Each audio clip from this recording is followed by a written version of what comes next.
Coucou tout le monde, je vous retrouve aujourd'hui dans un nouveau vlog. Je vous fais cette intro juste avant parce qu'en fait j'ai vu que j'avais jamais dit bonjour dans ce vlog.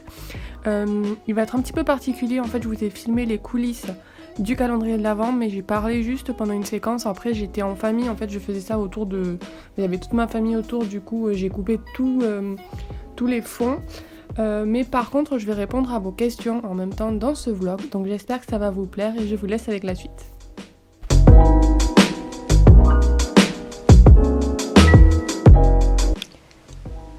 Bon alors je vais faire une pause, il est 15 h à peu près, j'ai commencé il y a 1 heure à tout découper, même un peu plus d'1 heure.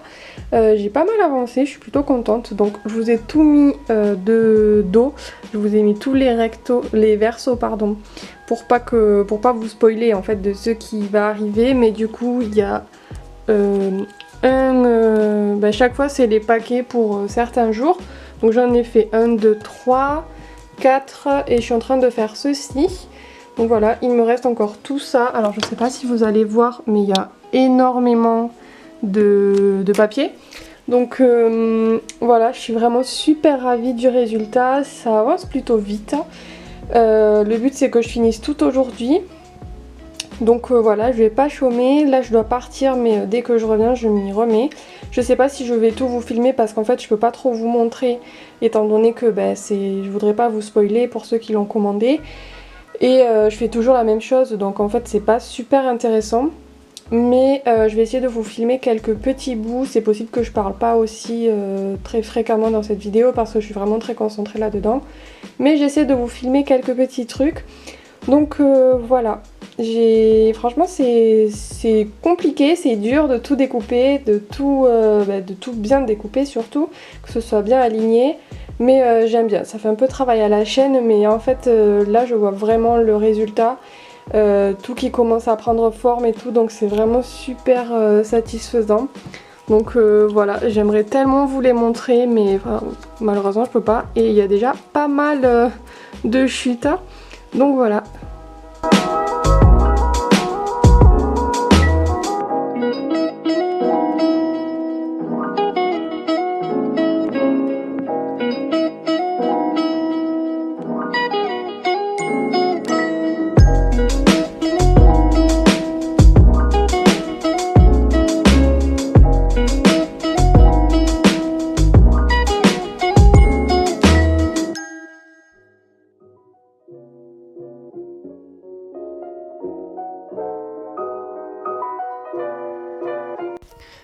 Alors c'est une très bonne question parce qu'on vous en a parlé assez tard, c'est-à-dire qu'on vous en a parlé en octobre, mais le projet a vraiment commencé très très tôt, c'est-à-dire que moi j'y ai réfléchi en juillet-août il me semble. J'ai contacté Chloé vers août-septembre et ensuite en septembre il y a eu une petite pause et tout parce qu'on avait des trucs à régler chacune de notre côté, mais vraiment mi-septembre, fin septembre on a commencé à tout organiser, à se faire des visios pour pouvoir en discuter. Donc voilà, c'est vraiment un projet qui prend du temps, le temps de réfléchir à tout ce qu'on veut mettre à l'intérieur, etc. Donc pour ma part, il a vraiment commencé en août, juillet-août, et pour le contact avec Chloé, donc ça s'est fait plutôt vers septembre.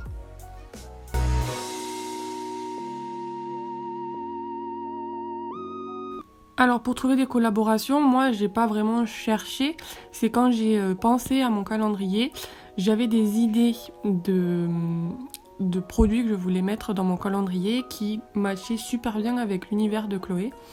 Et comme c'est une abonnée cliente avec qui on s'entend très bien, on avait l'habitude de discuter, etc. Et quand je lui ai proposé le projet, elle a été super partante dès le début. Donc voilà, après pour trouver des collaborations, il faut suivre un petit peu les gens, se renseigner sur leur univers, voir ce qu'ils font, enfin voilà, après ça se crée tout seul, en fait il n'y a pas vraiment de secret, ça se crée tout seul, ouais je dirais.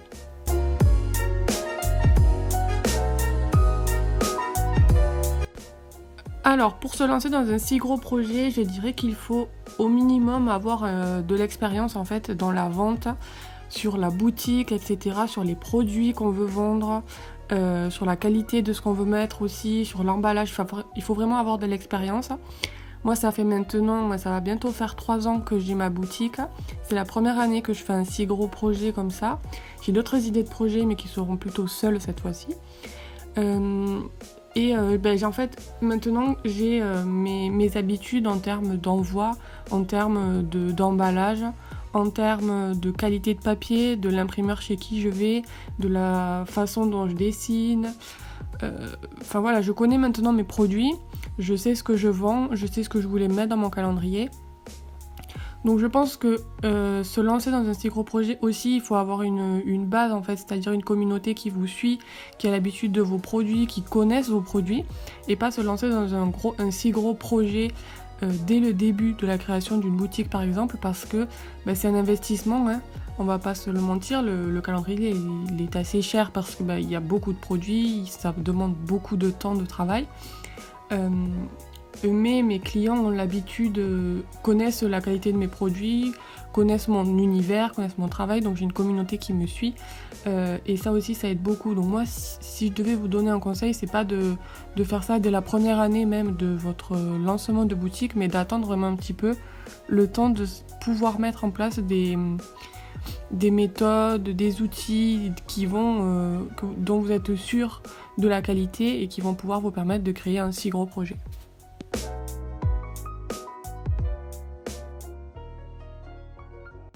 Alors, pour trouver les idées des 24 cadeaux qu'on voudrait mettre à l'intérieur, moi j'avais commencé par faire une petite liste avec tout plein de trucs qui me venaient en tête, que ce soit de mon univers à moi ou de celui de Chloé ou de ce qu'on pourrait faire ensemble.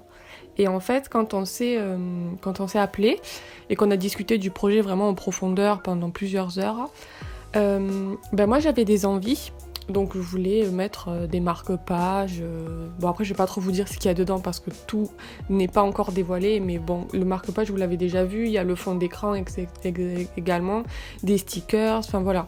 J'avais vraiment des envies et proposé de nouveaux produits dans ce calendrier justement pour voir si ça allait plaire et voir si je pourrais après le proposer moi de mon côté en produit individuel. Chloé aussi avait des envies, des idées, etc. Et ensuite, il y avait pas mal de choses aussi qu'on voulait faire en commun, puisque moi, j'avais plus la patte illustration, elle avait plus la patte loisir créatif, c'est-à-dire qu'elle a la machine pour faire les stickers, etc. Donc, on s'est penché sur ça, on a divisé un petit peu pour que ce soit assez équitable, et on a très vite trouvé des idées, même moi, j'en ai trouvé pour elle, elle en a trouvé pour moi. Voilà, ça a été un échange constant. Après, c'est sûr que c'est un petit peu compliqué, il faut en trouver 24. C'est pas simple, mais on s'est quand même bien débrouillé, on a pu varier quand même les plaisirs. Je crois qu'il n'y a aucun produit similaire, si ce n'est un ou deux, mais c'est vraiment... il y a vraiment quelque chose qui change en fait entre les produits, mais vraiment il n'y en a aucun de exactement pareil. Donc voilà, et puis après fouiller un petit peu sur ce qui se fait moi j'ai fouillé un petit peu sur ce qui pouvait se faire dans l'illustration, dans les produits de papeterie, etc. pour voir si c'était faisable de mon côté ou pas aussi. Voir ce qui se fait en règle générale, s'inspirer des autres, voilà, il n'y a pas vraiment de surprise, sans copier bien sûr, mais en s'inspirant de se dire ah lui il a fait ça pourrait être pas mal de le mettre sous cette forme là dans mon calendrier, voilà.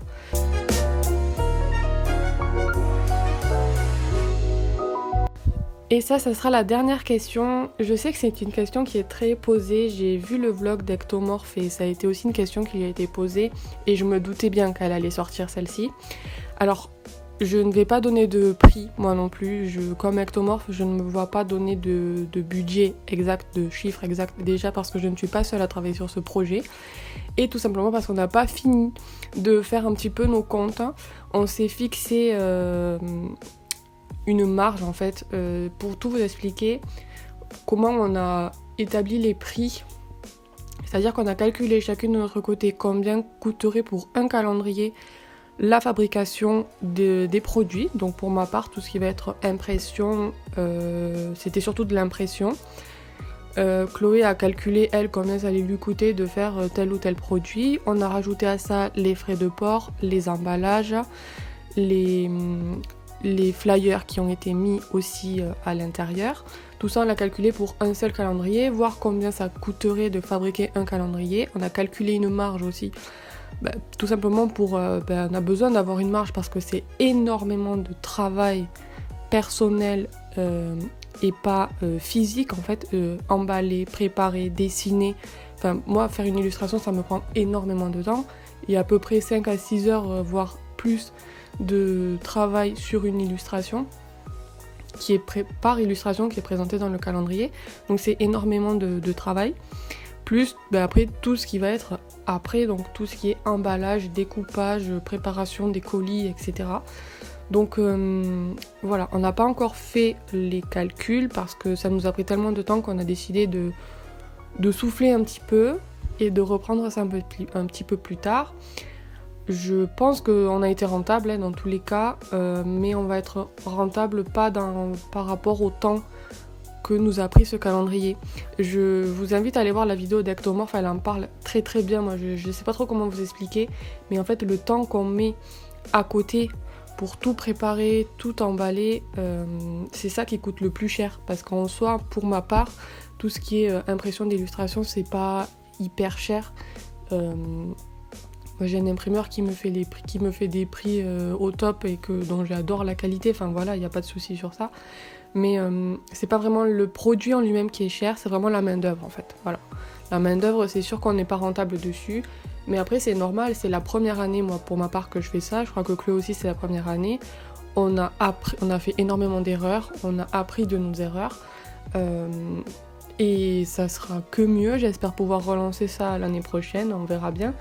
Mais en tout cas voilà. Est-ce que c'est vraiment rentable ? Oui et non. En fait oui on a gagné de l'argent dessus, est-ce que c'est rentable par rapport au temps qu'on a pris dessus ? Je pense pas. Mais voilà, j'espère que j'aurai répondu à toutes vos questions. Si vous en avez d'autres, n'hésitez pas à les poser dans les commentaires, il n'y a pas de souci. J'y répondrai avec grand plaisir. Vous pouvez aussi aller contacter Chloé si vous avez des questions un peu plus particulières à lui poser à elle.